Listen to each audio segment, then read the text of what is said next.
1430 élèves sans place dans l'école de leur choix en première secondaire, dont 1 millier à Bruxelles. Le décret inscription refait parler de lui.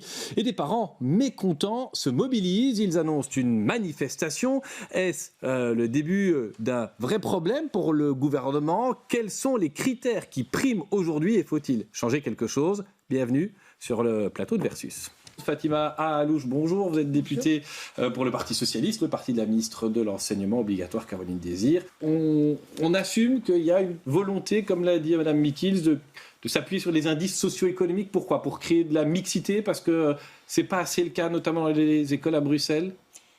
Écoutez, je pense que c'était assez clair dans le décret, c'est-à-dire que l'objectif de ce décret inscription, parce que revenons quand même à la base, c'était de pouvoir rendre une procédure transparente, ce qui n'était pas le cas auparavant.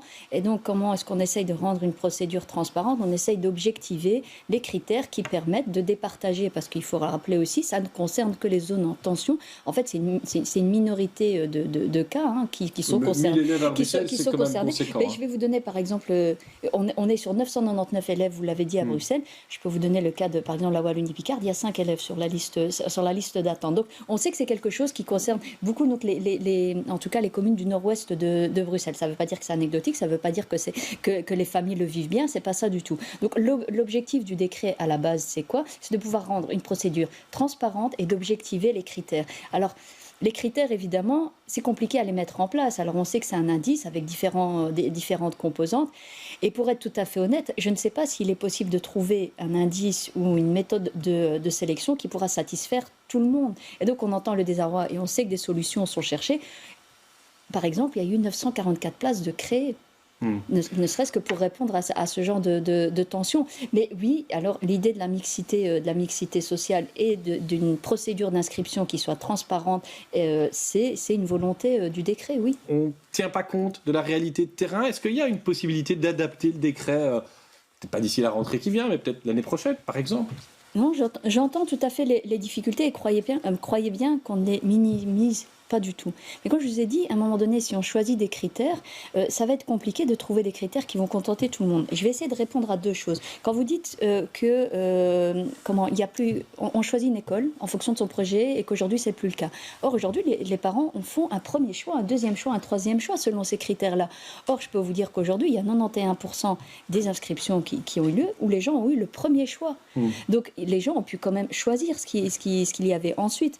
J'entends bien la continuité entre le maternel, le primaire et le secondaire.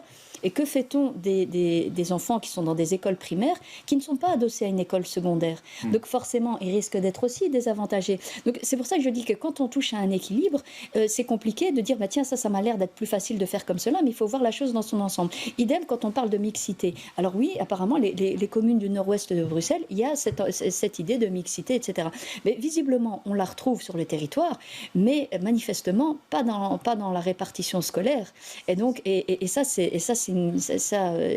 indices socio-économiques d'écoles qui se trouvent pratiquement à quelques centaines de mètres, parfois l'une de l'autre, ne se valent pas. Donc c'est que là, il y a un problème. Il y a des écoles qui ont le succès qu'elles ont. Par exemple, on peut créer des places. Il y a d'ailleurs des écoles qui ont joué le jeu et qui ont créé des places. Et par exemple, il y avait le cas d'une de ces écoles où il y a 400 élèves sur cette liste d'attente. Donc, est-ce qu'on va ouvrir 400 places dans cet établissement? Quel sens ça a de garder une sélection sur base de critères objectivés par un décret à la première secondaire alors qu'on veut aller vers un tronc commun? C'est une vraie question technique. C'est une réflexion qui est en cours aussi. C'est-à-dire que le tronc commun arrivera en 3e, 4e primaire l'année prochaine et que donc c'est un processus qui se suit. Mais la question se pose aussi pour les CEB, par exemple. Donc, je veux dire, on accompagne un changement. Alors, on le sait, c'est un changement en profondeur et en même temps, il faut pouvoir agir aussi sur ce qui est là aujourd'hui. Donc, on ne peut pas seulement regarder l'horizon, mais à un moment donné, on est face à cette difficulté où des personnes ne trouvaient pas de place avec ce critère qu'on n'en voulait pas dans certaines écoles. Parce que dans tout ça, on n'insiste pas assez sur le fait que 50% des inscriptions sont faites sur un critère de priorité de type fratrie, un parent qui travaille dans l'école, etc.